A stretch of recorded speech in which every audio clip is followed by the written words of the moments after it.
जय हिंद दोस्तों, एक बार फिर से स्वागत है आप सभी के लिए। जीके जीएस के इम्पोर्टेंट एमसीक्यू फॉर्मेट में क्वेश्चन होने वाले हैं। मेरा ये एक मोटिवेशनल लाइन है आपके लिए कि अगले मोड़ पर सुकून होगा, चल जिंदगी अभी मेहनत की ओर चलें। तो बहुत अच्छी बात है दोस्त, मेहनत करते रहिएगा और चलते हैं दोस्त अपने ज़िंदगी अभी मेहनत की ओर चलें। तो मेहनत करते हैं और चलते हैं अपने पहले क्वेश्चन की तरफ। पहला क्वेश्चन है हमारा कि हाल ही में जारी फीफा रैंकिंग में भारत का क्या स्थान है। तो हाल ही में फीफा रैंकिंग में भारत का स्थान पूछा गया है, तो आप यहाँ पे क्या देंगे? आपका सही जवाब जो है वो क्या होगा? आप लोग देखो, ये करंट का क्वेश्चन है दोस्त, और फटाफट कमेंट बॉक्स में बताइएगा। अगर पता है तो ठीक है, नहीं तो इसे नोट कर लो। 124वां ऑप्शन बी यहाँ पे आपका बिल्कुल सही जवाब हो जाएगा। और अगर एशिया में पूछ देगा, ये तो फीफा रैंकिंग में भारत का स्थान विश्व में पूछा है, अगर एशिया में पूछेगा तो आप क्या बताएंगे? तो एशिया में याद रखना 22वें स्थान पर है, एशिया में 22वें स्थान पर है, तो ये भी आप याद रखेंगे। और चलते हैं दोस्त अपने अगले प्रश्न की तरफ और देखते हैं हमारा अगला क्या है। देखो यहाँ पे पूछा गया है, गुलरुखी के नाम से कौन जाना जाता था? गुलरुखी के नाम से कौन जाना जाता था भाई? यहाँ पे सिकंदर लोदी, आमिर खुसरो या कुतुबुद्दीन ऐबक? तो याद रखना, गुलरुखी के नाम से सिकंदर लोदी को जाना जाता था, जो कि ऑप्शन ए में दिया गया है। ऑप्शन ए आपका सही जवाब हो जाएगा। आमिर खुसरो को तो आप पता ही होगा, आपको क्या बोलते थे? तूती ए हिंद, हिंद का तोता, तूती ए हिंद। तो तूती ए हिंद जो है, ये हिंद का तोता आमिर खुसरो को बोलते थे। और देखो, कुतुबुद्दीन ऐबक को मैंने कल ही आपको बताया था, क्या लाख वक्श की उपाधि से उपाधि दी गई थी। लाख वक्श की उपाधि कुतुबुद्दीन ऐबक, आमिर खुसरो, तूती ए हिंद और सिकंदर लोदी गुलरुखी के नाम से जाने जाते थे। तो चलते हैं दोस्त अपने अगले प्रश्न की तरफ। देखो यहाँ पे दिया गया है, अजमेर में किस सूफी संत की दरगाह है? अजमेर में किस सूफी संत की दरगाह है? और ये प्रश्न आपका एसएससी जीडी में भी पूछा गया है, आरआरबी में भी पूछा गया है। और यहाँ पे आप बताइएगा आपका सही जवाब क्या होगा।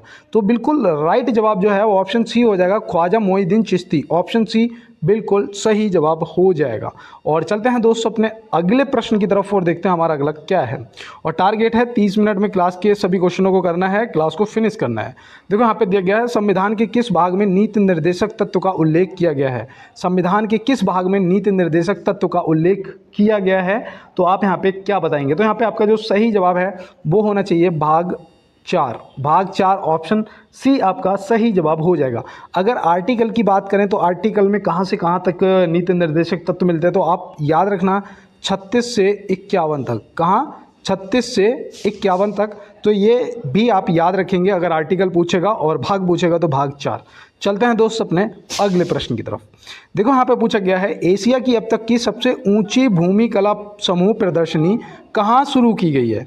एशिया की अब तक की सबसे ऊंची भूमि कला समूह प्रदर्शनी कहाँ शुरू की गई है? और ये देखो आपके करंट अफेयर का क्वेश्चन है, आपको पता होना चाहिए। तो यहाँ पे आपका जो सही जवाब है वो हो जाएगा लेह, जो कि ऑप्शन ए में दिया गया है। तो ऑप्शन ए यहाँ पे क्या हो जाएगा? आपका बिल्कुल सही जवाब हो जाएगा। चलते हैं दोस्तों अपने अगले प्रश्न की तरफ। देखो यहाँ पे दिया गया है, विधि के समक्ष समानता लिया गया है। विधि के समक्ष समानता लिया गया है, कौन से देश से लिया गया है?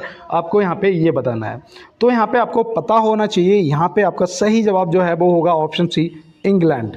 ऑप्शन सी बिल्कुल राइट जवाब हो जाएगा। और देखो, अगर संविधान में आपसे पूछ लिया गया कौन से भाग में है, तो भाग भी याद रखना, वो भाग है आपका 3। भाग कौन सा है? 3 है।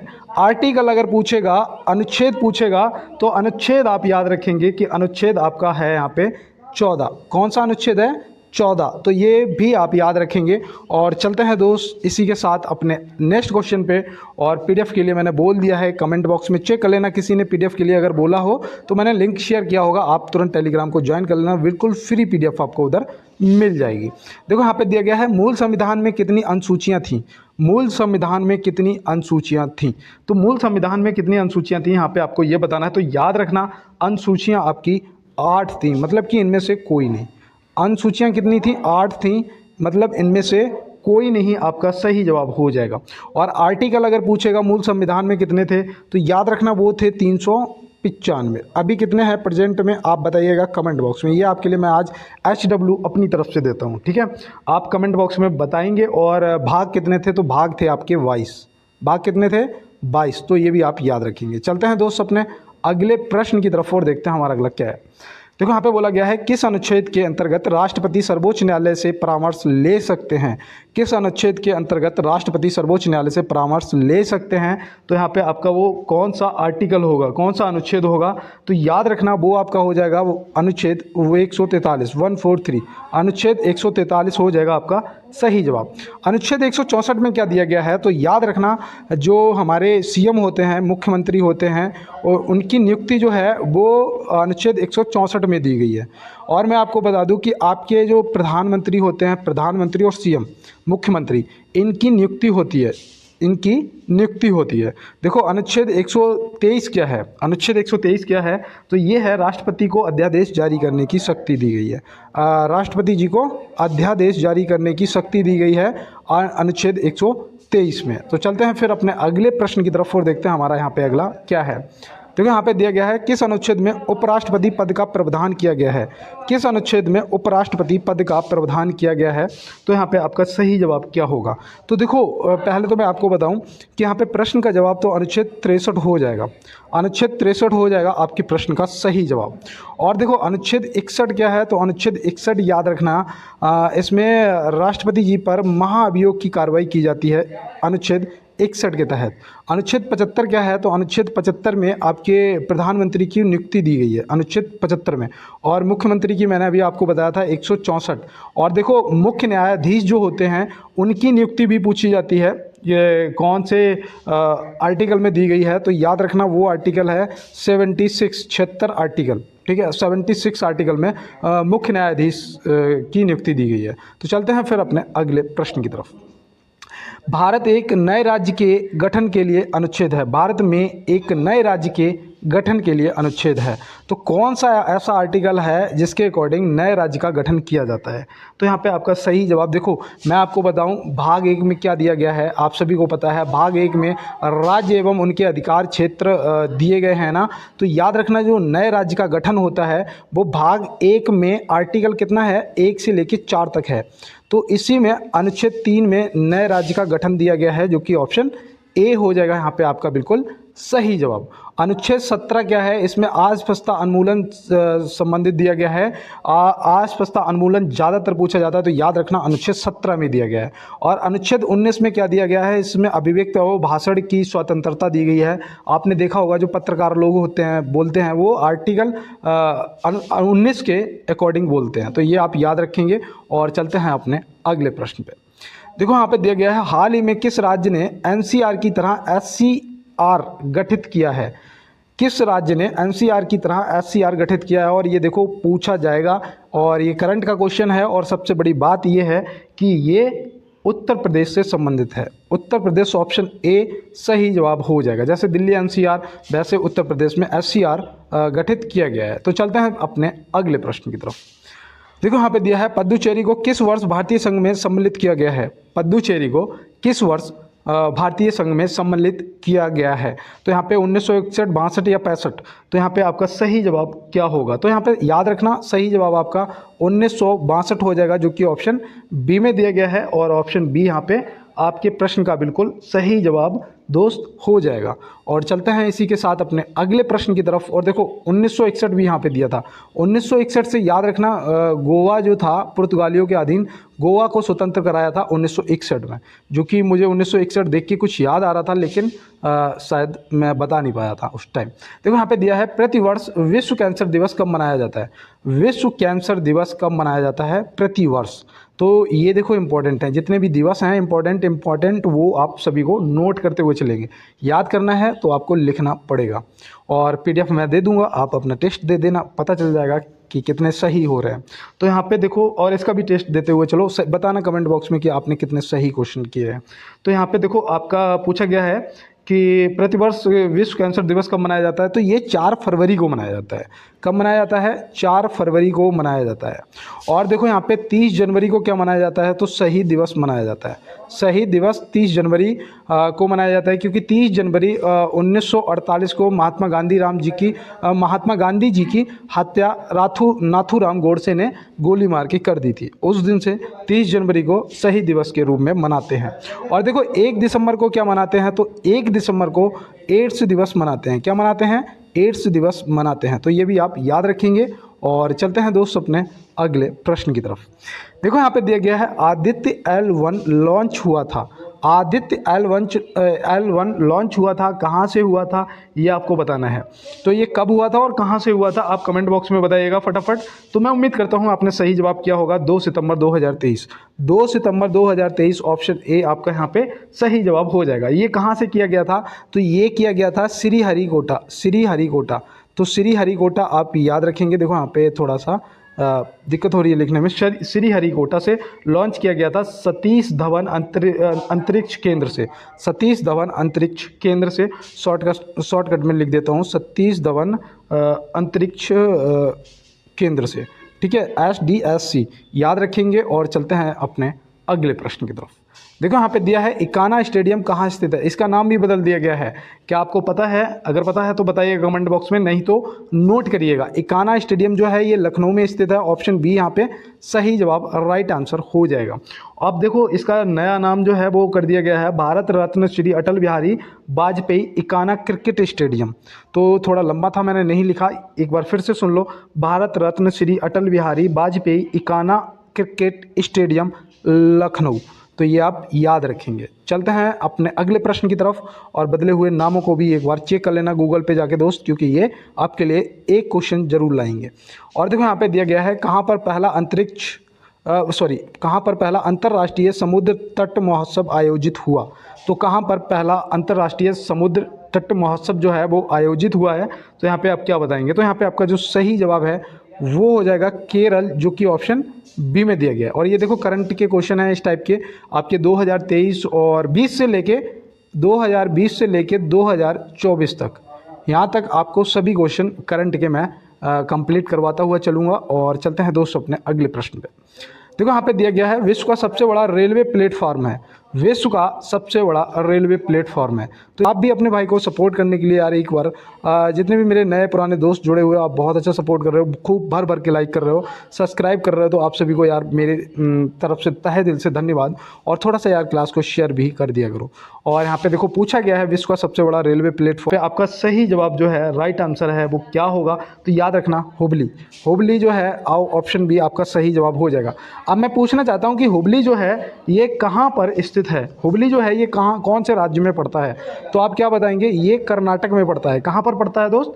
कर्नाटक में पड़ता है। और इस प्लेटफॉर्म की जो लंबाई है वो कितनी है? तो वो याद रखना 1507 मीटर है।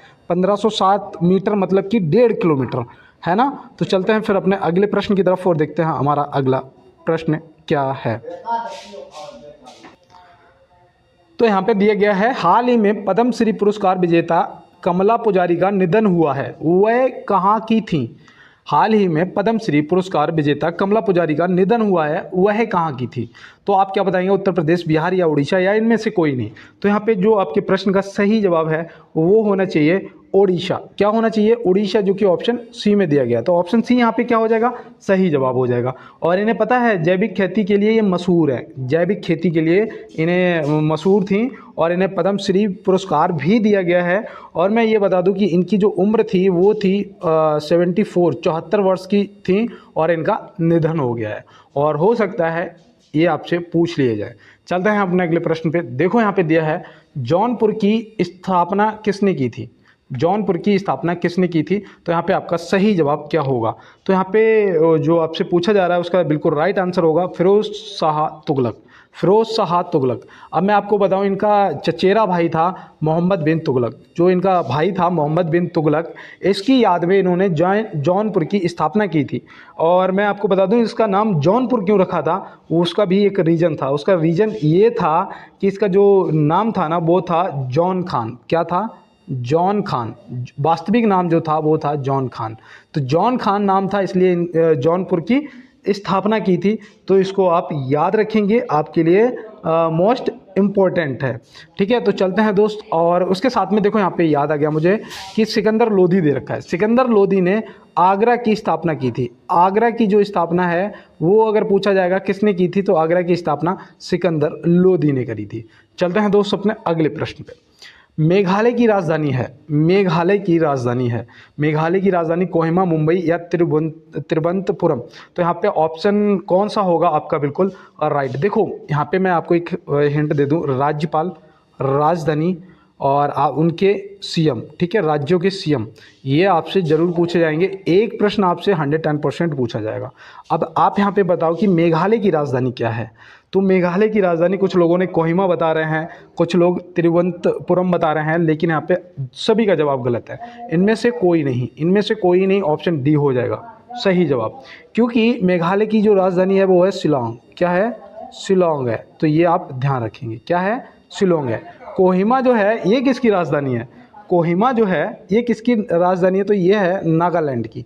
मुंबई जो है ये किसकी राजधानी है? तो ये है महाराष्ट्र की। किसकी है? महाराष्ट्र की। तिरुवनंतपुरम जो है ये किसकी राजधानी है? तो तिरुवनंतपुरम जो है ये है केरल की राजधानी। किसकी? केरल की राजधानी। देखो नोट करते हुए चलो।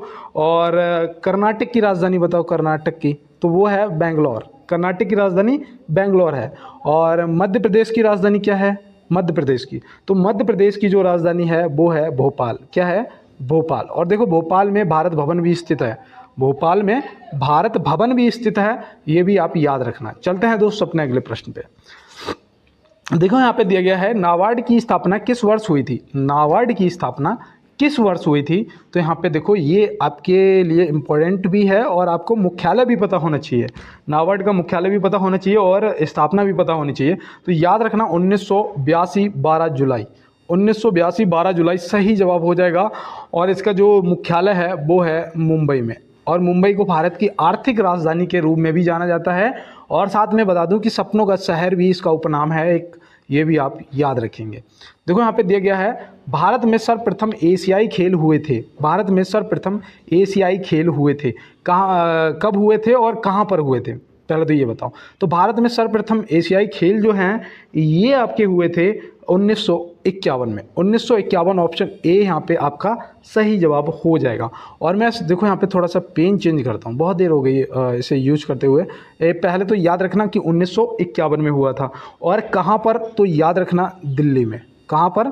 दिल्ली में। ये ओ लग रहा है डी का, है ना। तो एशियाई खेल दिल्ली में हुए थे 1951 में। चलते हैं फिर अपने इसी के साथ अगले प्रश्न की तरफ और देखते हैं हमारा अगला क्या है। एवरेस्ट पर चढ़ने वाली प्रथम भारतीय महिला थी। एवरेस्ट पर चढ़ने वाली प्रथम भारतीय महिला थी।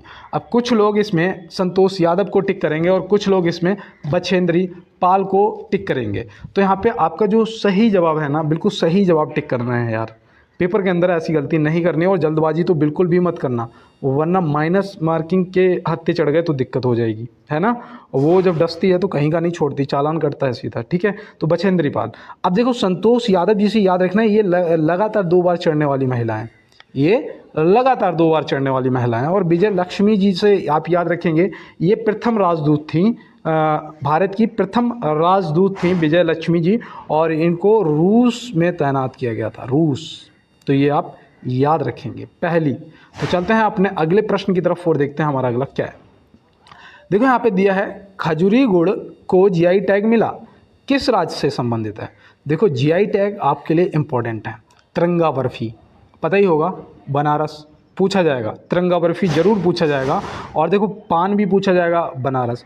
खजूरी गुड़ ये पता है खजूर के पेड़ से बनाया जाता है, खजूर का जो पेड़ होता है उससे। तो खजूरी गुड़ को जीआई टैग मिला, किस राज्य से संबंधित है? तो इसका आप सही जवाब क्या देंगे? तो यहाँ पे आपका राइट जवाब ओडिशा हो जाएगा, ऑप्शन सी बिल्कुल सही जवाब हो जाएगा। चलते हैं दोस्तों अपने अगले प्रश्न की तरफ। यूनेस्को के 46वें विश्व धरोहर सत्र की मेजबानी कौन कर रहा है? देखो वेरी मोस्ट और करंट अफेयर का क्वेश्चन, इस पर मैंने इसलिए ये 3 हैशटैग बना रहा हूँ क्योंकि ये दोस्त पूछा जाएगा। तो 46वें विश्व धरोहर सत्र की जो मेजबानी है वो कौन कर रहा है? तो यहाँ पे आपका सही जवाब नई दिल्ली होगा, जो कि ऑप्शन सी में दिया गया। और इसीलिए ये इंपॉर्टेंट है, इसको आप याद रखेंगे। और चलते हैं अपने अगले प्रश्न की तरफ। स्थायी सेना की प्रथा किसने प्रारंभ की थी? स्थायी सेना की प्रथा जो है वो किसने चलाई थी? तो यहाँ पे आप क्या बताएंगे? तो स्थायी सेना की जो प्रथा है वो चलाई थी अलाउद्दीन खिलजी। Alauddin Khilji option A. और गुलाम वंश का संस्थापक आपसे पूछा जाएगा तो बता देना कुतुबुद्दीन ऐबक।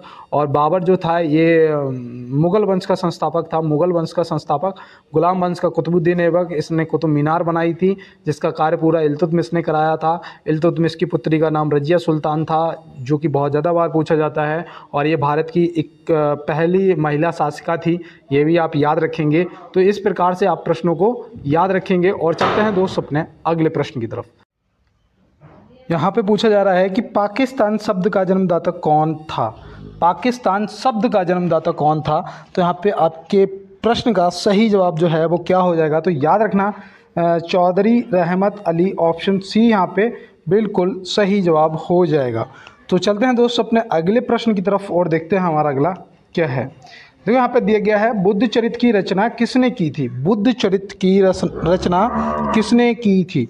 तो यहाँ पे आप क्या बताएंगे, तो यहाँ पे आपका जो सही जवाब है वो हो जाएगा अश्वघोष, ऑप्शन ए बिल्कुल सही जवाब हो जाएगा। चाणक्य जी ने अर्थशास्त्र की रचना की थी और बाणभट्ट जी ने हर्षचरित्र की रचना की थी।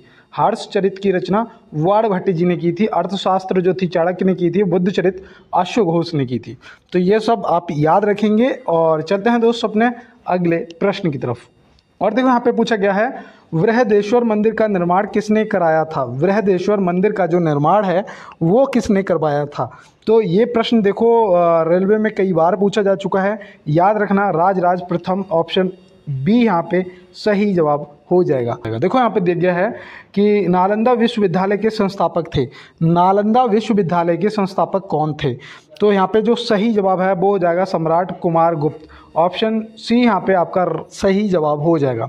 और अगर आपसे यहाँ पे पूछ दिया गया कि सम्राट कुमार गुप्त ने नालंदा विश्वविद्यालय की स्थापना कब की थी, तो याद रखना ये 427 ईस्वी में की थी। 427 ईस्वी में की थी। तो ये आप याद रखेंगे और सम्राट कुमार गुप्त को भी आप याद रखेंगे। तो चलते हैं दोस्त अपने अगले प्रश्न पे और देखते हैं हमारा अगला क्या है। देखो यहाँ पे दिया है हाल ही में कहाँ हाइब्रिड कोर्ट रूम का उद्घाटन किया गया है। तो हाल ही में कहाँ हाइब्रिड कोर्ट रूम का उद्घाटन किया गया है, करंट अफेयर का मोस्ट इंपॉर्टेंट क्वेश्चन। और यहाँ पे आपका जवाब आता हुआ कि भैया वो है Delhi, option A. Option A Delhi हो जाएगा यहाँ पे सही जवाब। देखो यहाँ पे दिया है सिजदा और पाबोस प्रथा किसने चलाई थी। सिजदा का मतलब होता है ये प्रणाम और पाबोस का मतलब होता है दरबार में सुल्तान के पैरों को चूमना। ये प्रथा जो है ये किसने चलाई थी, तो आप यहाँ पे क्या बताएंगे। तो यहाँ पे आपका जो सही जवाब है वो होना चाहिए बलवन। क्या होना चाहिए, बलवन, जो कि ऑप्शन सी में दिया गया है। और आपको बता दूं इसने एक नीति और चलाई थी, लौह एवं रक्त की नीति। क्या, लौह एवं यहाँ पे हाँ लौह एवं रक्त की नीति। ठीक है, तो याद रखना रक्त की नीति, इधर लिख देता हूँ। चलो, लौह एवं रक्त की नीति बलबन ने चलाई थी और सिजदा एवं पाबोस भी बलबन ने चलाया था। देखो यहाँ पे दिया गया है नामदेव कहाँ के संत थे। नामदेव जो हैं वो कहाँ के संत थे, तो ये याद रखना ये थे महाराष्ट्र, ऑप्शन बी यहाँ पे बिल्कुल सही जवाब हो जाएगा। और चलते हैं दोस्त अपने अगले प्रश्न की तरफ और देखते हैं हमारा अगला क्या है। नेक्स्ट क्वेश्चन है हमारा एक मिनट, यहाँ पे ज़्यादा ही नेक्स्ट हो गया कुछ, एक मिनट, हाँ ठीक है। यहाँ पे दिया है सितार का जनक किसको माना जाता है। सितार का जनक पूछा जा रहा है, किसे माना जाता है। तो खड़ी भाषा का जनक और सितार का जनक, ये आप याद रखना आमिर खुसरो को माना जाता है। ऑप्शन ए यहाँ पे आमिर खुसरो आपका सही जवाब हो जाएगा। और देखो मिर्ज़ा गालिब को भी याद रखना। मिर्ज़ा गालिब को क्यों याद रखना है, क्योंकि एक उर्दू कवि यही थे जिन्होंने 1857 की क्रांति को देखा था। उर्दू कवि पूछा जाएगा 1857 की क्रांति को देखने वाले उर्दू कवि कौन थे, तो याद रखना मिर्ज़ा गालिब थे। ऐसे प्रश्न पूछा जाएगा और आप ऐसे जवाब दे देंगे मिर्ज़ा गालिब। और चलते हैं दोस्त इसी के साथ अपने अगले प्रश्न पे। भारत की लवण नदी के नाम से जानी जाती है। भारत की लवण नदी के नाम से जानी जाती है, तो लवण नदी के नाम से किसे जाना जाता है, तो आप यहाँ पे सही जवाब बताएंगे लूनी नदी, ऑप्शन बी यहाँ पे आपका सही जवाब हो जाएगा। चिल्का नदी जो है ये भारत में खारे पानी की नदी है और ये पड़ती है ओडिशा में, तो इसको भी आप याद रखेंगे। और चलते हैं इसी के साथ अपने अगले प्रश्न की तरफ। और आज आप देख रहे होंगे मेरे बैकग्राउंड में बहुत ज़्यादा शोर शराबा हो रहा है, तो मैंने आपको बोला था मेरे पड़ोस में घर पे थोड़ा काम चल रहा है, तो इस वजह से यहाँ पे थोड़ा शोर शराबा हो रहा है। 1-2 दिन साथ दीजिएगा, ये सब सही हो जाएगा। और यहाँ पे दिया है लोक चित्रकला की मधुबनी शैली भारत के किस राज्य में प्रचलित है। आरआर में पूछा हुआ, ये ग्रुप डी में पूछा हुआ क्वेश्चन है। और याद रखना इसका सही जवाब आपका बिहार हो जाएगा, जो कि ऑप्शन सी में दिया गया, तो ऑप्शन सी बिहार यहाँ पे सही जवाब हो जाएगा। और चलते हैं इसी के साथ अपने अगले प्रश्न पे। राम मंदिर का भूमि पूजन कब हुआ था? राम मंदिर का भूमि पूजन कब हुआ था? तो बताइएगा यहाँ पे राम मंदिर का जो भूमि पूजन है और उद्घाटन वो कब हुआ था, प्राण प्रतिष्ठा कब हुई थी और भूमि पूजन कब हुआ था? तो याद रखना भूमि पूजन तो 5 अगस्त 2020 को हुआ था।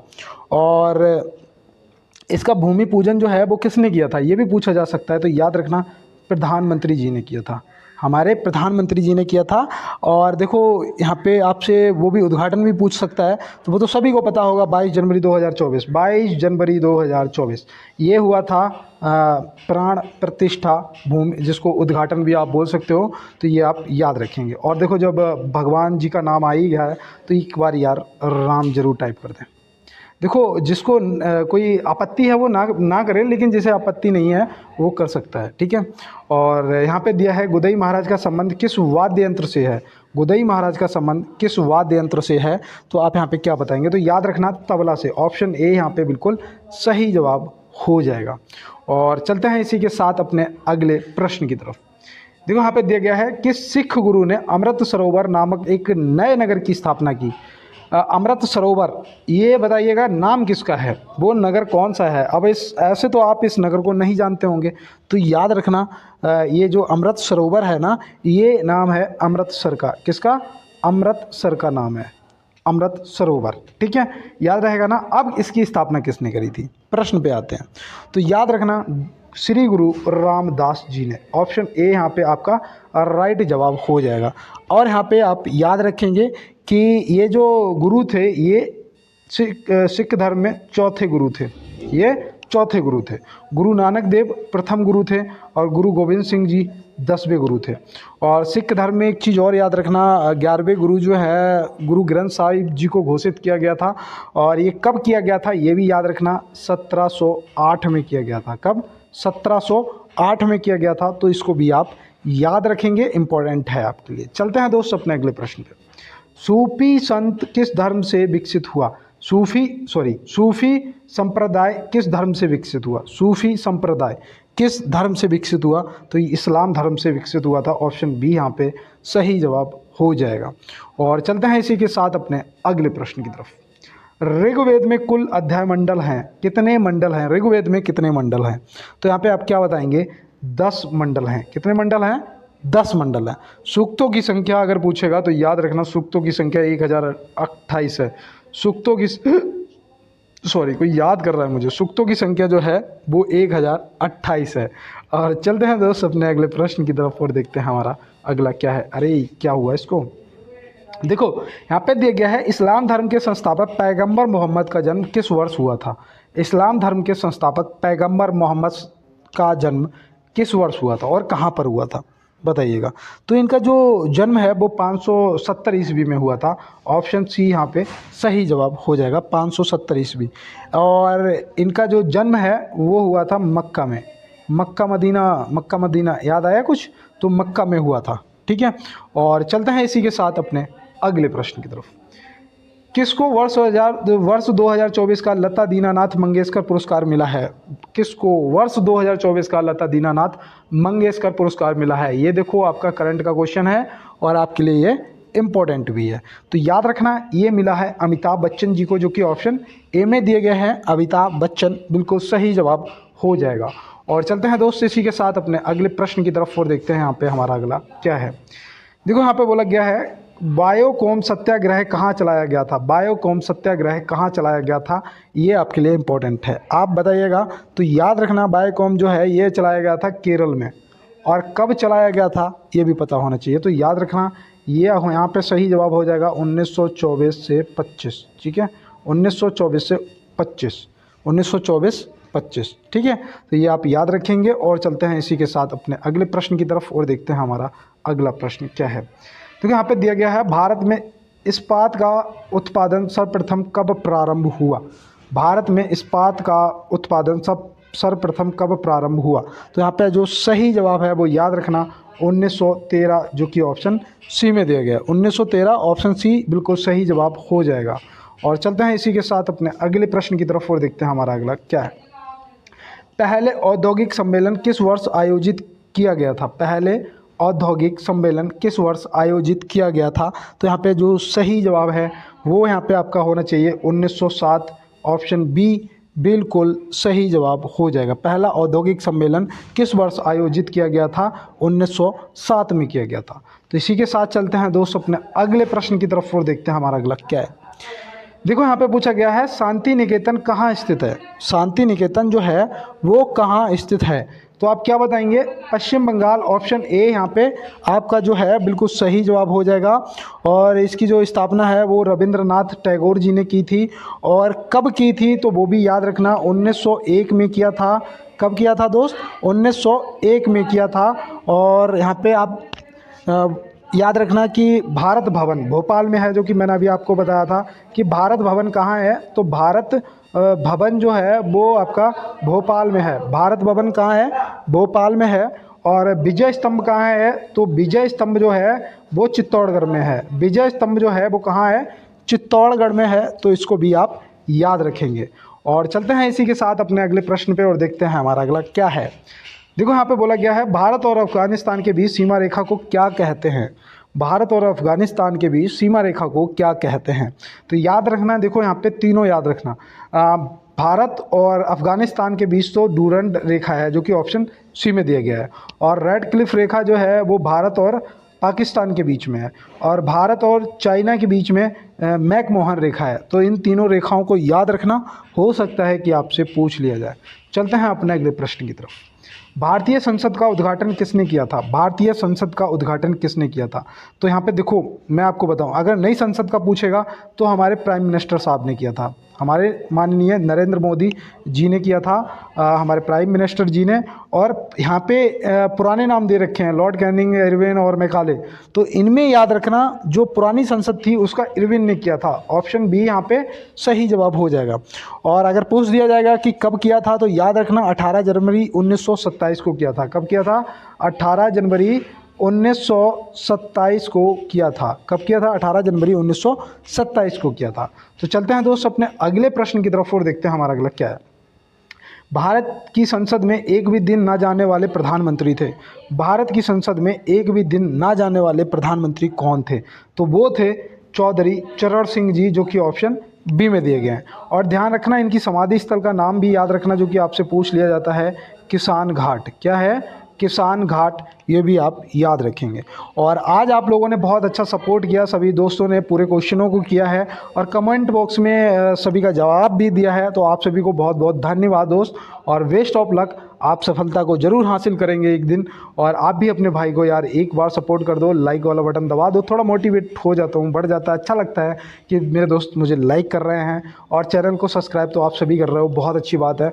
और थोड़ा सा यार इस क्लास को यार वायरल करा दो, शेयर कर दो अपने दोस्तों के साथ में इसकी लिंक। तो मिलते हैं दोस्त नेक्स्ट क्लास में नेक्स्ट प्रश्नों के साथ में। तब तक के लिए मेरे सभी दोस्तों को मेरा जय हिंद।